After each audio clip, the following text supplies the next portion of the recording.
शय्याया भवानी स्थिता। Good morning everyone, welcome back to OT expert. Devbhumi में आपका स्वागत है और लौट आए हैं हम वापस इन खूबसूरत वादियों में। देखिए क्या सुहाना मौसम हो रहा है। सुबह 6:15 पर हम घर से निकले हैं और अभी 7 बजे हैं, तो हम रास्ते में ही हैं और आपको बताना चाहते हैं कि एक बार फिर हम जा रहे हैं चोपता की तरफ और बहुत सारी चीज़ें हैं हमारी आइटनरी में। अभी डिसाइडेड नहीं है कहाँ पहले जाएंगे, जैसे जैसे जाते जाएंगे आपको हम दिखाते जाएंगे। मज़ा लीजिए इन खूबसूरत वादियों का और हमारे साथ बने रहिए। चलते हैं।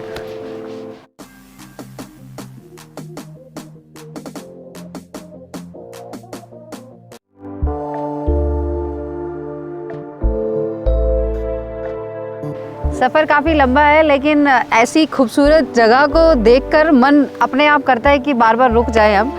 आप ध्यान से देखेंगे तो ऐसा लगेगा जैसे पूरे ये पहाड़ बादलों की चादर में लिपटे हुए हैं, सफ़ेद चादर। बहुत खूबसूरत नज़ारा है ये यहाँ पर स्पेशली। अदरवाइज़ तो क्योंकि रास्ता बहुत लंबा है रुकते नहीं है ये। तो अब हमारा होता है टी ब्रेक श्रीनगर पहुँचकर और टाइम हुआ है 8:04। पराठे हम घर से लेकर आए हैं, आलू के पराठे, और गर्मा गर्म चाय लेते हैं और फटाफट से गाड़ी में ही नाश्ता करते हुए निकलते हैं, टाइम को बचाते हुए। तो देखिए आलू के पराठे गर्मा गर्म तो नहीं है, थोड़े ठंडे हो गए हैं, लेकिन घर का खाना ना चाहे कैसा भी हो अच्छा ही होता है। और आज ये हैं सपना के हाथ के पराठे, लीजिए आप भी खाइए। और ये कर्णप्रयाग प्रोजेक्ट का काम प्रोग्रेस पर है। देखिए टनल लगभग रेडी हो गई है। ये लास्ट टाइम जब हम आए थे तब कंप्लीट नहीं हुई थी। धारी देवी के पास है ये।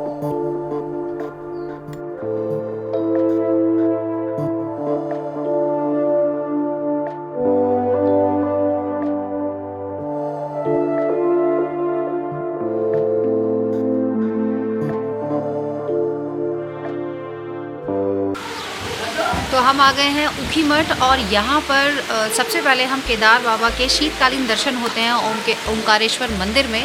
वहीं पर हम आए हैं, गाड़ी यहाँ पर हमने पार्क कर दी है और यहाँ से हमें पैदल जाना है आगे। कुछ शॉप्स हैं यहाँ पर, आइए चलते हैं।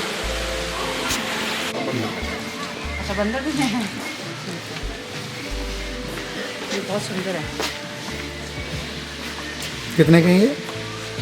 350 का है, ऊपर वाला 500 का, 800 का।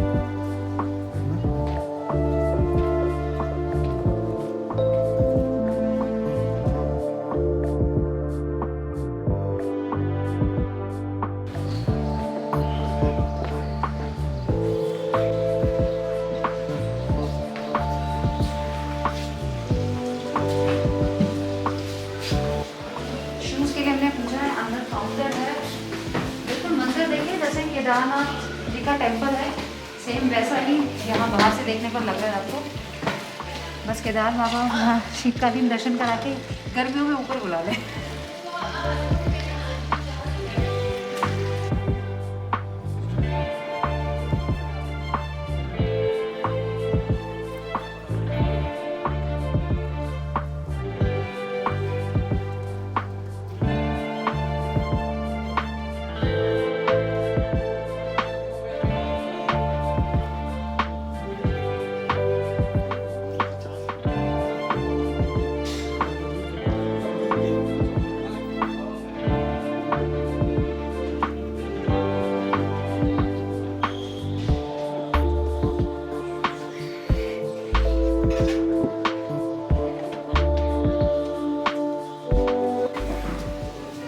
बहुत ही खूबसूरत दर्शन हुए हमें केदार बाबा के और अब हम परिक्रमा लगा रहे हैं। और पंडित जी ने हमें जो बताया है पंच केदार के बारे में, हमने उनको रिक्वेस्ट की है कि आप सभी के लिए भी बताएं।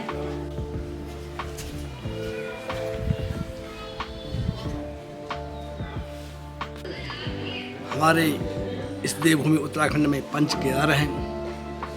जब पांडवों पर गोत्रहत्या, पितृहत्या, गुरु हत्या, मानव हत्या इत्यादि लग चुकी थी और पांडवों को आत्मग्लानि हो चुकी थी, तो पांडवों को आकाशवाणी हुई, आप हिमालय में जाइए और भगवान शंकर के दर्शन पाइए। तो पांडव हिमालय की ओर निकले और चलते चलते केदारनाथ हिमालय में पहुंच गए। वहाँ उनको भगवान शंकर के दर्शन नहीं मिले, वो ढूंढते रह गए। एक जगह पर उन्हें वृषभ दिखाई दिया। उन्हें अनुभव हो गया वृषभ इस हिमालय में कहाँ से पहुँच गई। तो वो दौड़ी दौड़ी वृषभ के पास पहुँची और जो ही वहाँ पर पहुँचे भगवान शंकर जी जमीन में छिपने बैठ गई। तब तक पांडवों ने वृषभ का पीछे का हिस्सा पकड़ दिया। तो वहाँ पर भगवान शंकर ने पांडवों को पृष्ठभाग के रूप में दर्शन दिए। फिर आगे बढ़ी वहाँ से हिमालय की ओर मध्यमेश्वर मध्य भाग। तो मध्यमेश्वर में मध्य भाग नाभि के रूप में दर्शन दी। उससे आगे फिर बढ़ी तुंगनाथ क्षेत्र में पहुँचे। वहाँ पर भगवान शंकर ने उनको हृदय और बाजुओं के रूप में दर्शन दिए। फिर वहाँ से आगे बढ़े कल्पनाथ में, जहाँ पर भगवान शंकर ने मुखमंडल और नेत्र के रूप में दर्शन दिए। वहाँ से आगे बढ़े जहाँ कल्पेश्वर कहते हैं, वहाँ पर भगवान शंकर ने उनको जटा के रूप में दर्शन दिए। ये पंच केदार हिमालय में माने गए हैं। और वहाँ से अंत में पांडव बद्रिकाश्रम में पहुँचे और वहाँ से स्वर्गारोहण हो गई। तो ये पंच केदार हमारे इस हिमालय क्षेत्र में उत्तराखंड में है। और उन 5 केदारों में से 2 केदार शीतकाल में ऊखीमठ उषा मानधात्री क्षेत्र में आ जाते हैं, केदारनाथ जी में, और द्वितीय केदार भगवान मध्यमेश्वर जी में। जो व्यक्ति हिमालय केदारनाथ में भगवान केदारनाथ के दर्शन नहीं कर पाते हैं और इस तपोभूमि ऊखीमठ उषा मानधात्री क्षेत्र में आकर शीतकाल में भगवान केदारनाथ के दर्शन कर लेते हैं, उनकी यात्रा परिपूर्ण मानी जाती है।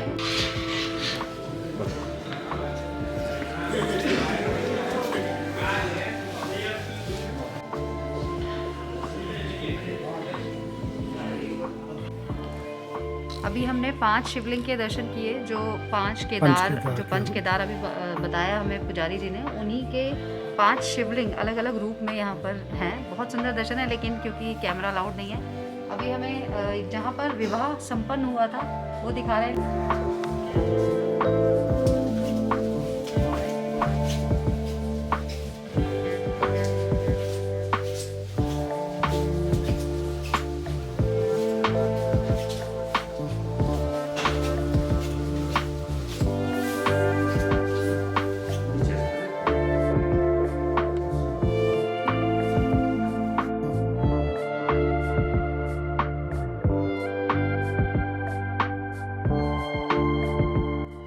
श्री कृष्ण के पौत्र और देखिए उषा अनिरुद्ध विवाह स्थल, यहाँ पर ही पूरा मंडप सजाया गया था।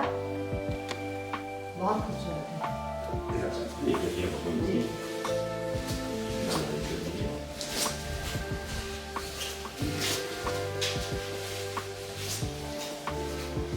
ये गद्दी है भगवान जी की इधर वाली, ये गद्दी है, ये जगत गुरु राहुल जी है। यहाँ पर मामदाता जी ने तपस्या की थी और भगवान शंकर उनकी तपस्या से प्रसन्न हुई तो ओम के रूप में दर्शन दी। इसीलिए इसे ओंकारेश्वर मंदिर भी कहते हैं।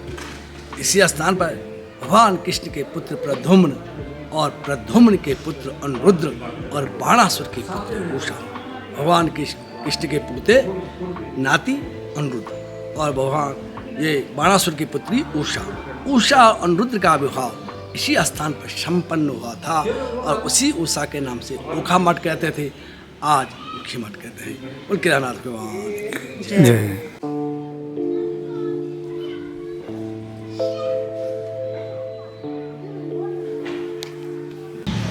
ये पूरा देखिए मंदिर परिसर है और ये लगभग 1300 मीटर की ऊंचाई पर स्थित है। ये ऊखी मठ ही है, लेकिन अभी जो ऊखी मठ मेन सिटी है यहाँ से लगभग 500 मीटर आगे है। तो अभी हम वहीं चलते हैं और वहाँ सिटी में बहुत सारे, क्योंकि होटल्स और धर्मशाला मैंने देखी है, यहाँ पर काफ़ी ऑप्शंस हैं। इवन यहाँ पे आसपास भी मंदिर परिसर के पास भी आप यहाँ पर गेस्ट हाउस और होटल्स की सुविधा है, तो यहाँ पर भी आप रहने के ऑप्शंस देख सकते हैं।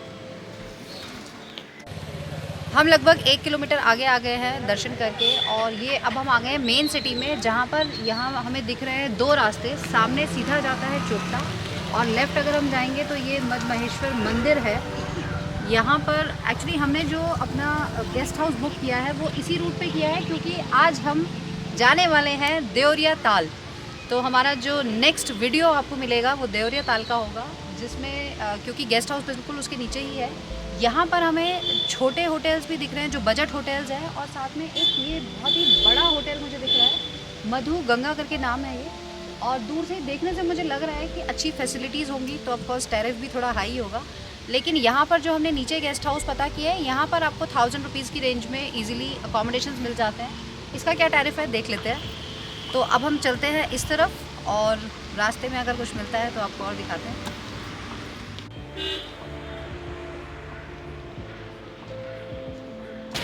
तो ये है होटल मधु गंगा, रेस्टोरेंट भी है यहाँ पर, और देखने से काफ़ी अच्छा लग रहा है मुझे बाहर से। गाड़ी हमने अभी यहीं खड़ी की है, ज़रा पता करते हैं क्या टैरिफ है।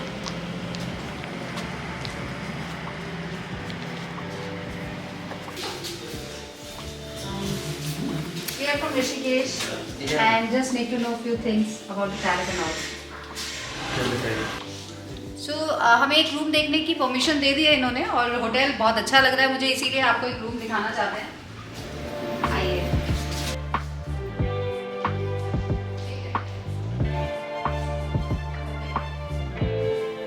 वाह, और देखिए हम देखने आए थे होटल रूम्स, यहाँ पे तो मुझे बैंक्वेट दिख गया इतना अच्छा, और साथ में डेस्टिनेशन वेडिंग के लिए देखिए वेन्यू, सामने स्नो पीक्स दिख रही है, और इतना प्यारा लॉन इन्होंने बनाया हुआ है। 500 तक की गैदरिंग आप इजीली यहाँ पर कर सकते हैं। और इवन मुझे जो बजट भी जिस तरह से इन्होंने कैलकुलेशंस बताई हैं, मैंने एक रफली आइडिया लिया है यहाँ पर, इंक्लूडिंग फूड एवरीथिंग। अगर आप 100 लोगों की गैदरिंग करते हैं फॉर 2 डेज, तो एक 10 to 12 lakhs में आप कर सकते हैं, और नेगोशिएट तो आप कर ही सकते हैं।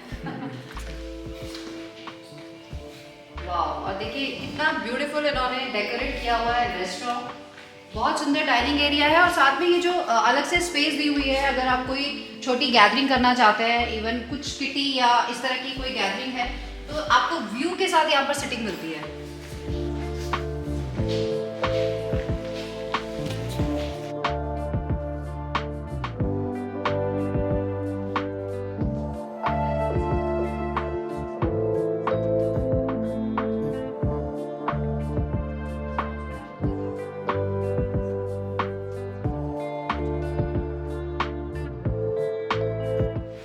तो हमने इनका प्रीमियम रूम देखा है, और विच इज़ एक्चुअली गुड, क्योंकि इंटीरियर बहुत अच्छा है, और स्पेशली ये जो पीछे इन्होंने लाइट्स और ये मिरर के साथ कॉम्बिनेशन दिया है बहुत अच्छा है। इसका पब्लिश टैरिफ इन्होंने हमें बताया है 6000 plus tax including breakfast and for 2 people, जिसमें देखिए आपको हीटर भी मिल रहा है, सर्दियों में ज़रूरी चाहिए होता है। बालकनी एरिया आपको मिलता है जहाँ से व्यू बहुत अच्छा है। फैसिलिटीज़ मुझे सारी दिख रही है यहाँ पर।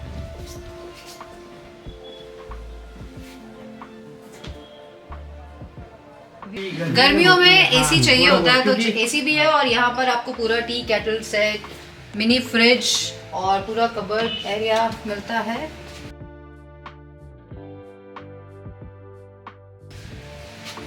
वॉशरूम भी काफी स्पेशियस है, कलर कॉम्बिनेशन बहुत अच्छा है, ब्लैक एंड वाइट।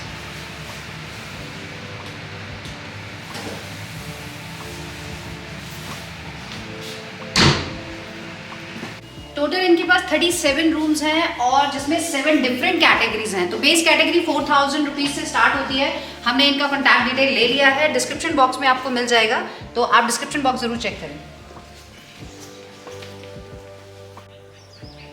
और देखिए कितनी खूबसूरत जगह, ऊपर आपको पूरे स्नो से ढके हुए हिमालयाज दिखते हैं, और अभी थोड़े से क्लाउड्स हैं, भैया ने बताया यहाँ पे, अदरवाइज़ पूरा हमें व्यू मिलता है केदारनाथ जी का। और सामने यहाँ पर हमें मंदाकिनी नदी के हमें बहुत अच्छे दर्शन हो रहे हैं। और साथ में यहाँ पे ये, क्योंकि जहाँ हम खड़े हैं अभी, ये एक छोटा रेस्टोरेंट बनाया हुआ है इन्होंने, और सामने ही इन्होंने गेस्ट हाउस बनाया हुआ है। तो ये होम स्टे टाइप इन्होंने, एक छोटा सा होम स्टे ही है इनफैक्ट, और यहाँ कम बजट में आपको रूम्स भी मिल जाते हैं, फूड भी अवेलेबल हो जाता है इतनी सुंदर लोकेशन के साथ। ऊखी मठ में ही किमाड़ा एक जगह है, ये जिस लोकेशन पर हम खड़े हैं बहुत खूबसूरत है, और यहाँ पर आसपास बहुत सारी ऐसी जगह हैं जहाँ पर आप एक्सप्लोर कर सकते हैं। इनफैक्ट मुझे पर्सनली ऐसा लग रहा है कि इस समय पर आकर आपको दर्शन भी बहुत अच्छे हो जाते हैं, क्योंकि जब हम केदारनाथ जी तो जाते ही हैं, वहाँ पर भीड़ भाड़ भी होती है, लेकिन यहाँ पर जिस तरह से शांति से हमें पंडित जी ने खुद बिठा कर अच्छे से पूजा कराई वहाँ पर, और दर्शन हमने बहुत अच्छे से किए। I think this is the best time to visit this place. यहाँ पर आप आगे जा सकते हैं। चोपता में आपको जो जिस तरह की इवन तुंगनाथ जी के भी हम जब लास्ट टाइम गए थे तो अभी नहीं जा पाएंगे क्योंकि हमने पूछा है लोगों से, मन तो बहुत था लेकिन वहाँ पर बहुत बर्फ़ पड़ी हुई है और जाना अभी रिस्की होगा, इसलिए हम इतना रिस्क नहीं लेंगे। लेकिन तब तक हम इस तरह की खूबसूरत जगहों को विजिट कर सकते हैं। आगे अभी हम जाएंगे देवरिया ताल, वो हम दिखाएंगे, लेकिन इस वीडियो को हम यहीं पर ख़त्म करते हैं क्योंकि ज़्यादा लंबी वीडियो में भी फिर आप बोर हो जाते हैं। सेकेंड एपिसोड दिखाएंगे आपको, तब तक आप इस वीडियो को लाइक शेयर करें और जो पहली बार देखना है चैनल को सब्सक्राइब करें, तभी आप आगे के एपिसोड्स भी देख पाएंगे। जल्दी मिलते हैं। जय माँ गंगे, हर हर गंगे।